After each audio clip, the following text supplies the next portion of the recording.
All right, welcome back everybody to day 2 of the spoilers here from Kaldheim. We're going to be taking a look at them with draft and limited in mind. If you missed day 1, go ahead and check that video out.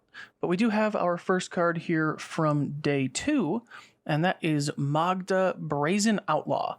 It's 1 in red for a legendary creature, Dwarf Berserker.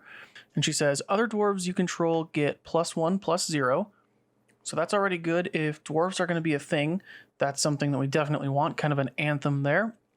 Whenever a dwarf you control becomes tapped, create a treasure token.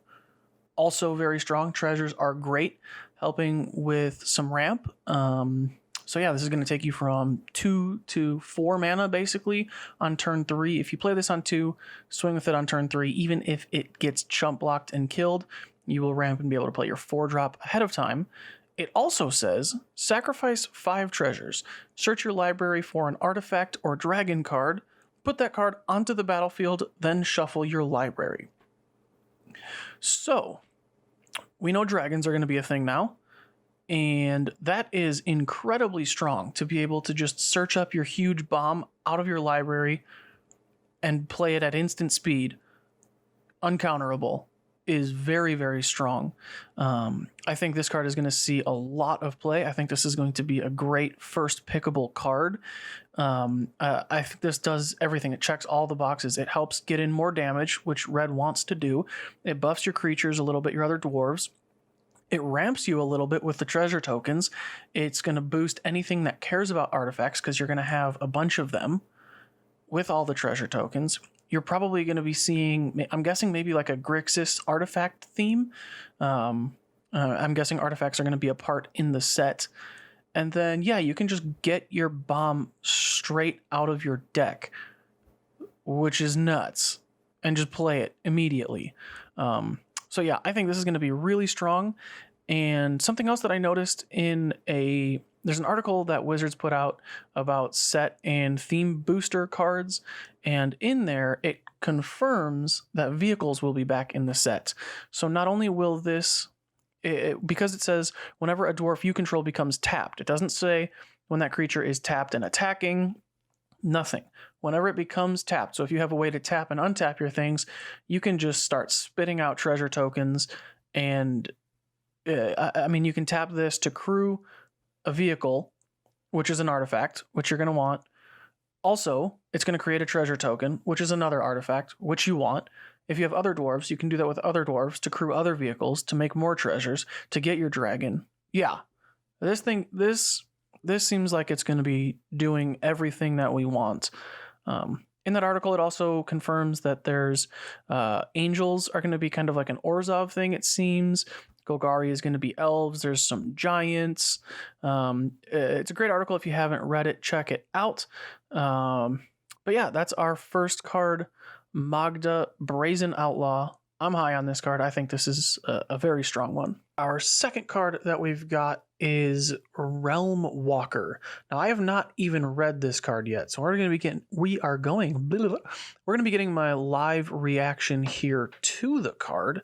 Realm Walker is 2 and a green for a creature shapeshifter, and it's a 2/3. So off the bat, 3 mana, 2/3 shapeshifter, pretty cool. It's a changeling, so it has every creature type, and it says, as Realm Walker enters the battlefield, choose a creature type. You may look at the top card of your library anytime. You may cast creature spells of the chosen type from the top of your library. So basically, this is a tribal play things from the top of your deck card.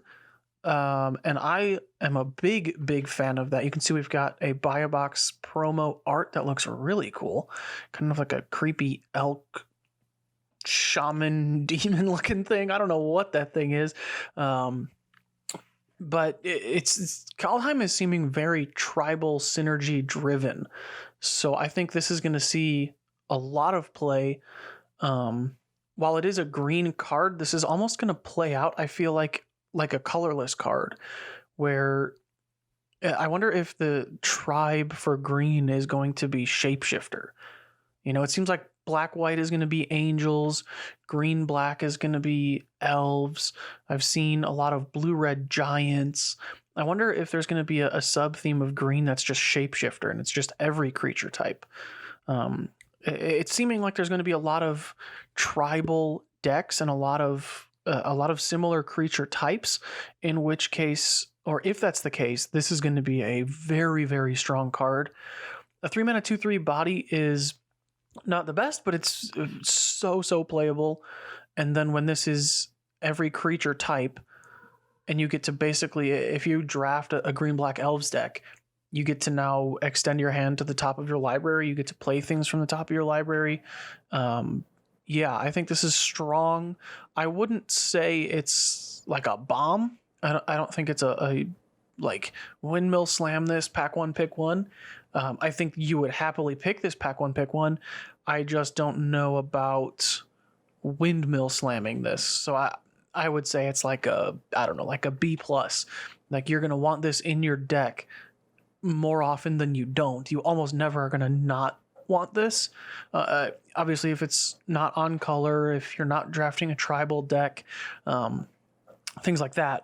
But more often than not, this is going to see, or you'll see me picking this. I think this is going to be a strong card. And it seems like that is it for cards today. We get a couple of really strong cards that I both think are going to make an impact both in limited as well as in constructed. I think if for whatever reason both of these were pack one, pick one, I think I would take the dwarf. I think that seems a little bit stronger. I think it has a little bit more upside, a little bit more playability. But the shapeshifter does seem to leave you a little bit more open to any sort of green tribal anything, really. Both very strong. Both are going to see some play, I do believe. So thanks everyone for watching. If you're new around here, hit that subscribe, like, follow, all that YouTube stuff. Thanks for watching.